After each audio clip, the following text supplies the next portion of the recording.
Rune Factory is back with dueling dragons, village building, and sacred treasures.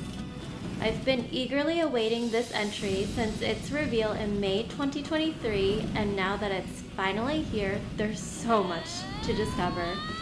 So snuggle up, grab a warm drink, and let's explore the world of Azuma together. Hey friends, welcome back to Cozy Cartridges. I'm Autumn, and today I'm taking a first look at Rune Factory, Guardians of Azuma on both PC and the original Nintendo Switch. I'll be sharing cozy impressions, gameplay insights, and some version comparisons. So, you awaken with no memory. Classic JRPG amnesiac protagonist trope, and find yourself in a world shaped by dragons and ancient ruin. While the setup is familiar, this entry introduces a fresh East Asian-inspired setting and a more dramatic tone.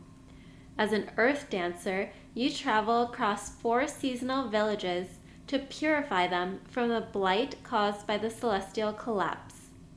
You'll unravel the story behind the collapse and the seasonal gods, restore life to abandoned lands, and forge connections with characters trying to rebuild.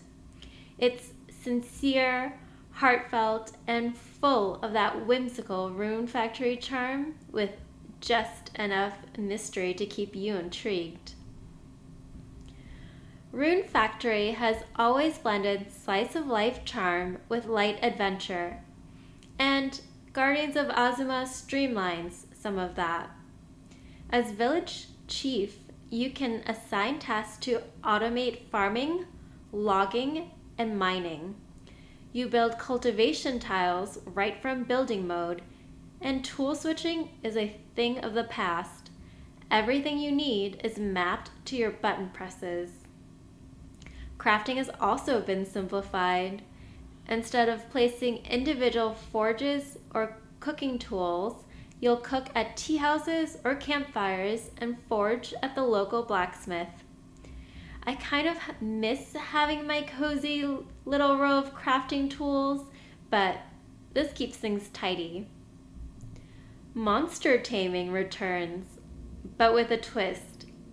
First, you'll perform the Dance of Bonds, defeat the monster, and then gift it something.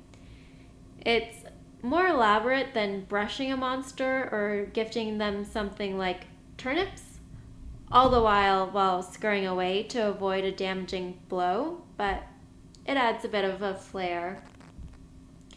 A completely new addition is village building and management. Constructing buildings, decorating, assigning villagers tasks based on strengths, and keeping everyone happy and fed. Just don't forget to evict villagers who are lazy and not doing their share. The system isn't deep, but it's satisfying. And with so much else to do, I don't mind the simplicity. Combat too is light but fun. It's real-time and fast-paced, mixing melee and magic with weapons like talismans, bows, and sacred treasures. I've really grown quite fond of the bow. You can bring up to 6 party members. Initially, only 3, but I prefer fewer on screen. Too many moving parts makes things get chaotic. Dungeons can also include light puzzles and platforming, which I appreciate. Admittedly, I get overwhelmed by complex puzzles and do not at all enjoy platforming, so here the balance keeps things cozy. Atmosphere is one of the game's biggest strengths. The soundtrack blends traditional Japanese instruments with whimsical Rune Factory melodies that we know and love. The world of Azuma feels both magical and grounded, like a fairy tale rooted in community and nature. Whether you're flying through the skies of Azuma or wandering through the scenic villages, it's easy to lose yourself in this semi-open world. But pretty graphics alone won't hold your attention forever. and luckily the cast is once again a huge part of what makes Rune Factory shine. You're joined by a flying, talking, and delightfully sassy Wooly as your trusty sidekick, as well as seasonal gods and a fresh lineup of bachelors and bachelorettes.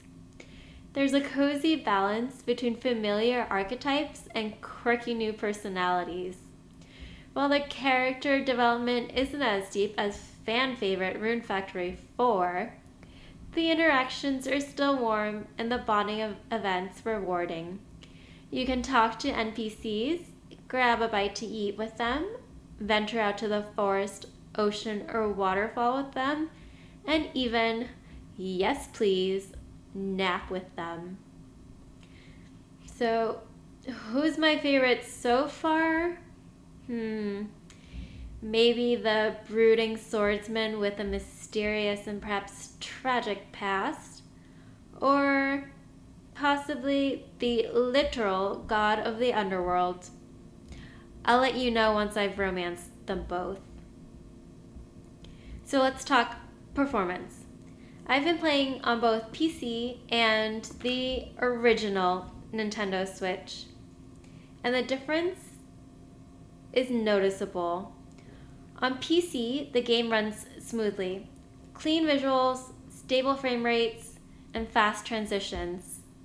On Switch, the visuals are softer with frame rate dips during busy moments and longer loading times. And unlike past games, these load screens are plain black. No helpful tips or pretty artwork to look at. For the record, I've been playing in handheld mode because, let's be real, the coziest way to play is curled up in bed with a handheld. Still, I found it perfectly playable. Admittedly, I enjoyed Rune Factory 5 on Switch despite similar, or for many of you, considerably worse quirks. I suppose being behind on text makes me less sensitive to visual downgrades, but if you're used to higher performance, just know you're trading polish for portability. Also, if you've played the Switch 2 version, please let me know how it's running. I'd love to hear about it. Is it worth getting? Upgrading? Okay, Switch performance aside, do I have any critiques? Well, automating core systems means some farming mechanics feel shallow, like harvesting crops before seasons change isn't really necessary since each village has its own season. I also find that when a game has multiple towns, I end up favoring one and ignoring the rest. That might be a personal thing, but it does make it harder to stay equally invested across the map. Combat can sometimes feel button mashy, especially if you, like me, are used to turn-based systems. But the weapon variety and the ability to switch on the fly between swords, bows, and the sacred treasures keeps it fresh. Honestly, I don't have any major complaints, but take that with a grain of salt. I am a die-hard Rune Factory fan after all. Guardians of Azuma marks a bold new chapter, evolving the series' signature farming meets fantasy formula with deeper themes, village management, and a striking world. Blending sacred magic, seasonal villages, and large-scale restoration, this entry reshapes what cozy adventure can look like, without losing the heart of Rune Factory. If you're craving something magical and comforting, this might be the perfect place to plant your feet. Have you tried Guardians of Azuma yet? Or are you planning to? Let me know your thoughts in the comments.